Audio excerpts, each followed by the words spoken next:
नमस्कार फ्रेन्ड्स, तपाईलाई अर्को नयाँ भिडियोमा स्वागत छ।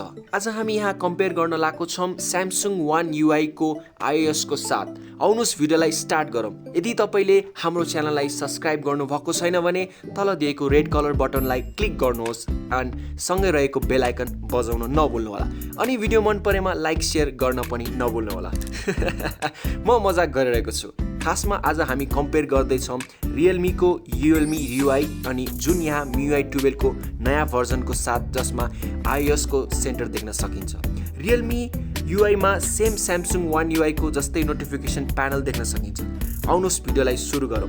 हामी यसको परफर्मेन्सलाई कम्पेयर गर्न लागेको छैनौं। दुईटैको बिट्विनमा, किनकि यहाँ MIUI 12 अहिले सिर्फ बेटा स्टेजमा छ, स्टेबल रिलिज भएको छैन र अनि अर्कोतिर Realme MIUI स्टेबलमा रन गरिरहेको छ। त्यही भएर दुईटै बीच परफर्मेन्स गरेर केही मतलब छैन। कुरा गरौँ कुन चाहिँ कोसँग कपिड छ भनेर। यहाँ Realme MIUI कपिड गरेको छ Samsung को One UI सँग। तपाई देख्न सक्नुहुन्छ नोटिफिकेसन प्यानल डिट्टो त्यही जस्तो देखिरहेको छ। अनि अर्कोतिर MIUI 12 कपिड गरेको छ iOS सँग। एउटा ब्रान्ड अर्को ठुलो ब्रान्डसँग कपी गरेको छ, त्यही भएर iOS प्यानल देख्न सकिन्छ। और Realme MIUI मा Samsung को प्यानल देख्न सकिन्छ। सबैभन्दा पहिला तपाईहरुलाई देखाउँछु यिनीहरुको सेटिङ सेन्टर।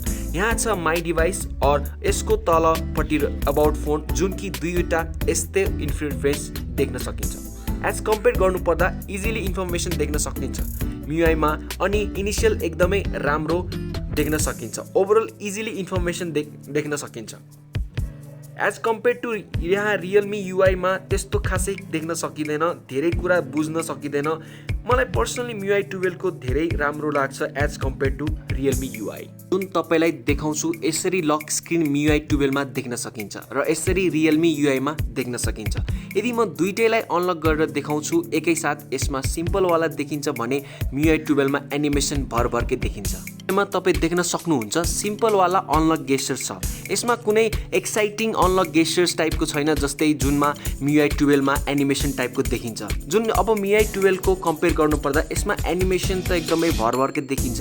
एकदम आई क्यान्डी स्क्रिनहरु देखिन्छ तपाईलाई। एकदमै राम्रो, एकदमै लुक्स एकदम राम्रो छ as compare to Realme MIUI। कुरा गरौँ क्यामेराको UI को। क्यामेरा UI को मामलामा MIUI 12 एकदमै राम्रो, एकदमै अगाडि छ, किनकि यसमा डिफरेन्स गर्न सकिन्छ, इजिली स्विच टगल्स गर्न सकिन्छ। जसमा मोरमा यस्तो गरी अप्सन मिल्छ अनि Realme MIUI मा सेम अप्सन देख्न सकिन्छ। भन्नुपर्दा यो अप्सन Realme MIUI ले पहिले नै गरेको थियो अथवा पहिले नै लिएर आएको थियो। सेटिङ्स चाहिँ MIUI 12 यस्तो खालको देख्न सकिन्छ। तपाई इजिली टगल्स गर्न सक्नुहुन्छ, इजिली इन्फर्मेसन गेन गर्न सक्नुहुन्छ। MIUI 12 मा कस्टमाइजेसन तपाई क्यामेरालाई आफ्नो हिसाबमा customize compared to Realme MIUI यो अप्सन नै दिएको छैन। Realme हेर्दा लाग्छ एकदमै घटिया बेकार अप्सन छ। को एउटा अपडेट जुन कि वेदर एप्लिकेसनमा, र म भन्छु कि वेदर एप्लिकेसन एकदमै राम्रो फङ्सन छ MIUI 12 मा, जसमा एनिमेसनको साथ अहिले के भइरहेको छ, यो के कन्डिसन भइरहेको छ, यो सबै चीज देखाउँछ। As compare to Realme MIUI त्यस्तो राम्रो खालको छैन, सिम्पल टाइपको देख्न सकिन्छ। जुन MIUI 12 मा तपाईले देख्न सक्नुहुन्छ जुन वेदरको एपमा तपाईलाई रियल टाइम जस्तो देखिन्छ। जस्तै अब पानी पर्यो भने पानी पर्छ, एकदम आई क्यान्डी स्क्रिन देखिन्छ। जस्तै अब Realme as compare to Realme MIUI त्यसमा खासै राम्रो एक्साइटिङ फिचर्सहरु छैन, सिम्पल नै राखिदिएको छ। सो नेभिगेसन गेस्चरको बारेमा दुईटैमा सेम टाइपको गेस्चर Android 10 वाला देख्न सकिन्छ।